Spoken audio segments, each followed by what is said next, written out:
Hi friends, ಎಲ್ಲರೂ ಹೇಗಿದ್ದೀರಾ? ಗುಬ್ಬಿ, ಇವತ್ತು ನಾವೆಲ್ಲರೂ ಫ್ಯಾಮಿಲಿ ಸೇರಿ ಎಲ್ಲಿಗೆ ಹೋಗ್ತಿದ್ದೀವಿ ಅಂತ ನಿಮ್ಗೆ ಆಲ್ರೆಡಿ ಗೊತ್ತಾಗ್ಬಿಟ್ಟಿದೆ. ಸೊ ಎಕ್ಸಾಕ್ಟ್ಲಿ ಗೋವಾ ಕಡೆ ಹೋಗ್ತಾ ಇದ್ದೀವಿ. ತಿಂಡಿ ತಿನ್ನೋಕೆ ಅಂತ ಒಂದು ಹೋಟೆಲಲ್ಲಿ ಸ್ಟಾಪ್ ಮಾಡಿದ್ದೀವಿ ಇಲ್ಲಿ ಕಾರವಾರದಲ್ಲಿ. ನಂದು ಬ್ಲಾಗ್ ನಡೀತಾ ಇರ್ತಿದೆ ಇವತ್ತು.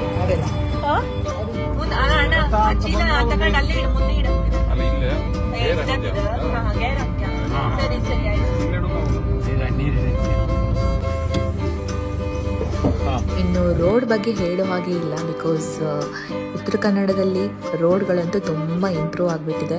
ನೋಡಿ ಎಷ್ಟು ಚೆನ್ನಾಗಿ ಮಾಡಿದ್ದಾರೆ, ರೋಡ್ನ ತುಂಬ ಇಂಪ್ರೂವ್ ಮಾಡಿಬಿಟ್ಟಿದ್ದಾರೆ. ಸೊ ಅಂಕೋಲಾದಿಂದ ಗೋವಾಗೆ ಹೋಗೋ ರೋಡ್ ಅಂತೂ ತುಂಬ ಚೆನ್ನಾಗಿದೆ.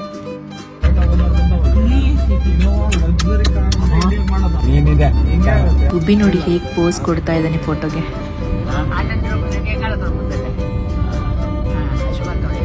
ಇನ್ನು ಸನ್ಸೆಟ್ ನೋಡ್ತಾ ಇದ್ದೀವಿ, ಸಖತ್ತಾಗಿದೆ ನೋಡೋದಕ್ಕೆ. ನೋಡಿ ಒಂಥರ ರೆಡ್ ಬಾಲ್ ಥರ ಕಾಣ್ತಾ ಇದೆ ನಮಗೆ, ಬಟ್ ಇಲ್ಲಿ ವಿಡಿಯೋದಲ್ಲಿ ನಿಮಗೆ ಈ ಥರ ವ್ಯೂ ಆಗ್ತಾ ಇದೆ.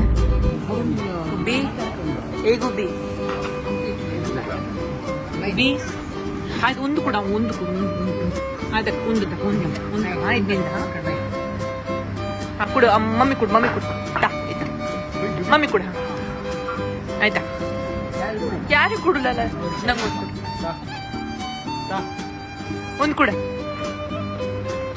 ನಂಗೆ ಕೊಡ ನಿನ್ ಕೈಯಿಂದ ತಕೊಂಡ್ ನಂಗೆ ಕೊಡ್ತೇನೆ ನೋಡಿ. ನಂಗೆ ಕೊಡ, ನಾ ಹೇಳ ಗುಬ್ಬಿ ಜೊತೆ ಆಟ ಆಡ್ತಾ ಇನ್ನು ತಿಂಡಿನೂ ಮುಗಿಸಾಯ್ತು. ನಾವು ಈಗ ಹೊರಡ್ತಾ ಇದ್ದೀವಿ, ಮತ್ತೆ ನಮ್ಮ ಜರ್ನಿನ ಸ್ಟಾರ್ಟ್ ಮಾಡ್ಕೊಂಡ್ವಿ.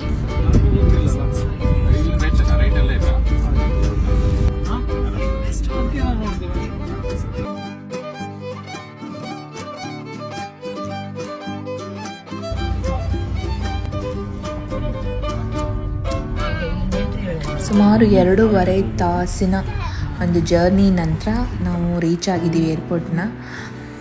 ಸಖತ್ತಾಗಿದೆ ಏರ್ಪೋರ್ಟ್ ಅಂತೂ, ನೋಡೋದಕ್ಕೆ ತುಂಬ ಚೆನ್ನಾಗಿದೆ. ನಾನು ಫಸ್ಟ್ ಟೈಮ್ ಬರ್ತಾ ಇರೋದು ಈ ಏರ್ಪೋರ್ಟ್ಗೆ, ಯಾವತ್ತೂ ಬಂದಿರಲಿಲ್ಲ. ಫ್ಲೈಟಲ್ಲಿ ಇನ್ನೂವರೆಗೂ ನಾನು ಜರ್ನಿ ಕೂಡ ಮಾಡಿಲ್ಲ. ಬಟ್ ನಾವು ಯಾಕೆ ಇಲ್ಲಿಗೆ ಬಂದಿದ್ದೀವಿ ಅನ್ನೋದನ್ನು ನನಗೆ ಹೇಳ್ತೀನಿ.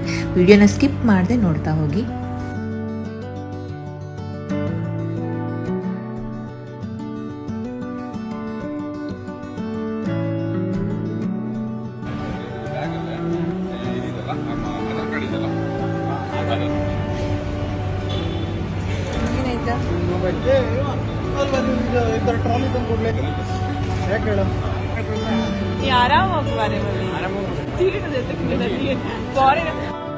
ಇಷ್ಟೊತ್ತು ತನಕ ನಮ್ಮ ಮಮ್ಮಿ ತುಂಬ ಖುಷಿಲಿದ್ರು.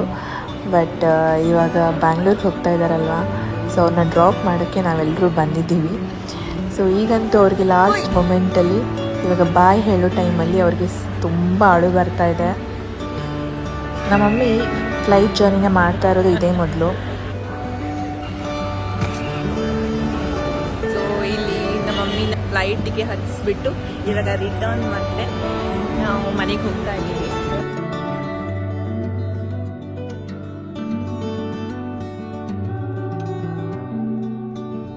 ವಾವ್, ಇಷ್ಟು ಚಂದ ಇದ್ದದ. ಬಲೂನ್ ಡೆಕೋರೇಷನ್ ನೋಡಿ, ನೋಡೋದಕ್ಕೆ ಹೇಗಿದೆ, ಸಕ್ಕತ್ತಾಗಿದೆ ಅಲ್ವಾ? ಸೊ ಇದೊಂದು ರೆಸ್ಟೋರೆಂಟು, ಇಲ್ಲಿ ಡಿನ್ನರ್ ಮಾಡೋದಕ್ಕೆ ಬಂದ್ವಿ. ಫಿಶ್ ಲ್ಯಾಂಡ್ ಅಂತ. ಕ್ಲೆನ್ಲಿನೆಸ್ ಇರಲಿಲ್ಲ, ಹಾಗಾಗಿ ತಿನ್ನೋದಕ್ಕೇನು ಅಷ್ಟೊಂದು ಇಷ್ಟ ಆಗ್ತಿರ್ಲಿಲ್ಲ.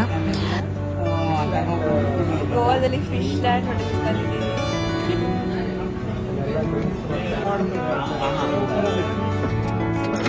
ಈಗ ಆನ್ ದ ವೇದಲ್ಲಿ ನಮಗೆ ಫಿಶ್ ಬೋನ್ ಅಂತ ಇನ್ನೊಂದು ಹೋಟೆಲ್ ಕಾಣಿಸ್ತು. ಸೊ ಇಲ್ಲಿ ಬಂದ್ವಿ. ಗೋವಾದಲ್ಲಿ ಮೊದಲಿಗೆ ನಾವು ಫಿಶ್ ಲ್ಯಾಂಡ್ ಹೋಟೆಲಿಗೆ ಹೋಗಿದ್ವಿ, ಆದರೆ ಅಲ್ಲಿ ಫುಡ್ ಸರ್ವಿಂಗು ಮತ್ತು ಕ್ಲೀನಿಂಗು ಒಬ್ಬರೇ ಮಾಡ್ತಾಯಿದ್ರು. ನಮಗದು ನೀಟ್ ಅಂತ ಅನಿಸಿಲ್ಲ. ಈ ರೆಸ್ಟೋರೆಂಟಿಗೆ ಬಂದಿದ್ದೀವಿ. ಇಲ್ಲಿ ಊಟ ಮುಗಿಸ್ಕೊಂಡು ಬೇಗ ಮನೆಗೆ ಹೋಗ್ತೀವಿ, ಬಿಕಾಸ್ ತುಂಬ ಟೈಮ್ ಆಯಿತು. ಗುಬ್ಬಿಗೂ ನಿದ್ದೆ ಬರ್ತಾ ಇದೆ, ಅವ್ನು ಕೂಡ ಫುಡ್ ಹಾಕಬೇಕು. ಹಾಗಾಗಿ ಇನ್ನೂ ತುಂಬ ಟೈಮ್ ಇಲ್ಲಿ ಇರಲ್ಲ, ಇನ್ನೊಂದು ಸ್ವಲ್ಪ ಹೊತ್ತಲ್ಲೇ ಮನೆಗೆ ಹೋಗ್ತಾ ಇದ್ದೀವಿ ಊಟ ಮುಗಿಸ್ಕೊಂಡು. ಬರೀ ಚಿಕನ್ ಐಟಮ್ಸ್ ಇತ್ತು ಇಲ್ಲಿ. ಫಿಶ್ ಅಂತೂ ಇರಲಿಲ್ಲ. ಬಟ್ ಓಕೆ, ಆಲ್ರೆಡಿ ಒಂದು ಹೋಟೆಲಿಂದ ಮೂವ್ ಆಗಿ ಬಂದಿದ್ದೀವಿ. ಸೊ ಈ ಹೋಟೆಲ್ನ ಬಿಟ್ಟು ಹೋಗೋಕ್ಕೆ ಮನಸ್ಸಿರಲಿಲ್ಲ. ಹಿಂದಿ ಅವ್ನು ಹಿಚ್ಚಕಮ್ಮ ಬಿಟಾಟೆ ಮಾಡ್ಕೊಬಿ ಕುಬಿ ಬೇರೆನೇ ಬರ್ತದೆ. ಸೊ ಲೊಕೇಶನ್ ತುಂಬ ಚೆನ್ನಾಗಿತ್ತು ಅಂತ ಒಂದು ಸ್ವಲ್ಪ ಫೋಟೋಶೂಟ್ ಎಲ್ಲ ಮಾಡಿಸ್ಕೊಂಡ್ವಿ. ನೋಡಿ ಎಷ್ಟು ಚೆನ್ನಾಗಿದೆ ಲೊಕೇಶನ್ ಅಂತೂ. Full lightings. ಇದೇ ಗೋವಾದಲ್ಲಿ ಸ್ಪೆಷಾಲಿಟಿ ಅಂದರೆ ಫುಲ್ ಲೈಟಿಂಗ್ಸ್ ಇರುತ್ತೆ. ಎಲ್ಲ ನೋಡಿದ್ರು ಲೈಟಿಂಗ್ಸ್. ಯಾವ ರೆಸ್ಟೋರೆಂಟ್ ನೋಡಿ, ಯಾವ ಮನೆ ನೋಡಿ, ರೋಡಲ್ಲಿ ಫುಲ್ ಲೈಟಿಂಗ್ಸ್ ಇರುತ್ತೆ. ಸೊ ಅದೊಂದು ತುಂಬ ಖುಷಿ ಇಲ್ಲಿ ನೋಡೋದಕ್ಕೆ.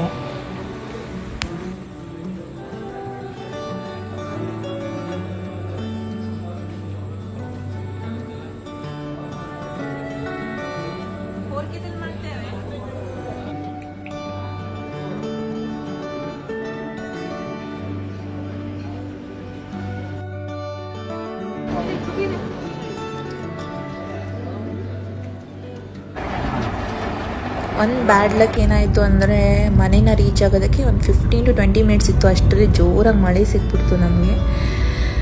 ಕಾರಲ್ಲಿರೋದಕ್ಕೇನು ಇಶ್ಯೂ ಇಲ್ಲ, ಬಟ್ ಸ್ಟಿಲ್ ಏನಾಗುತ್ತೆ ಅಂದರೆ ರೋಡೆಲ್ಲ ನೀಟಾಗಿ ಕಾಣ್ತಾ ಇರಲಿಲ್ಲ. ಹಾಗಾಗಿ ಸ್ವಲ್ಪ ಈ ಫೈನಲ್ ಈ ಮನೇನ ರೀಚ್ ಆಗೋ ಟೈಮಲ್ಲಿ ಸ್ವಲ್ಪ ಕಿರಿಕಿರಿ ಆಗೋಗ್ಬಿಡ್ತು. ಹಾಗೋ ಹೀಗೋ ಮನೇನ ರೀಚ್ ಆದ್ವಿ. ನಾಳೆ ಇನ್ನೊಂದು ಹೊಸ ವ್ಲಾಗ್ ಜೊತೆ ಸಿಗ್ತೀನಿ.